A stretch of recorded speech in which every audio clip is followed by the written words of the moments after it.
Zamboanga City Police Office mipagawas na sa computer-generated sketch sa duha ka mga sospek sa pagpamumba sa syudad niadtong niaging Huwebes. Si Senior Superintendent Angelito Casimiro, pangu sa Zamboanga City Police Office, nibutyag kagahapon nga puros lalaki ang mga sospek ug ang ilang mga hulagway gibase sa mga deskripsyon nga gihatag sa mga witnesses. Ang unang sospek gihulagway nga itumon dunay gibug-aton nga 70 to 75 kilograms, nagpangidaron og 45 to 50 years old. Sakto-sakto lang ang pamorma niini ug dunay gitas-ong 5'4" ngadto sa 5'5". Samtang ang ikaduhang sospek adunay fair complexion, may gibugatong 65 to 70 kilograms ug nagpangidaron og 50 to 55 years old. Sakto lang sab ang pamorma og barong niini ug dunay gitas-ong 5'2" ngadto sa 5'4". Matod ni Casimiro nga sa wa pa mahitabo ang pagpamomba niadtong Huwebes, ang mga sospek nakit-an pa niadto sa Manly Massage Parlor and KTV Bar kay daw nangita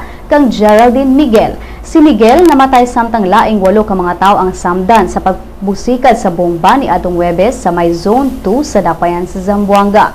Sigon ni Casimiro nga si Miguel mao ang target sa mga sospek, sanglit usa siya sa mga witnesses sa kasong gipasaka batok sa duha ka sospek kalabot sa pagpamomba niadtong November 9, 2014 sa Deluxe Massage Parlor and Video Kay Bar sa may Tomas Claudio Street.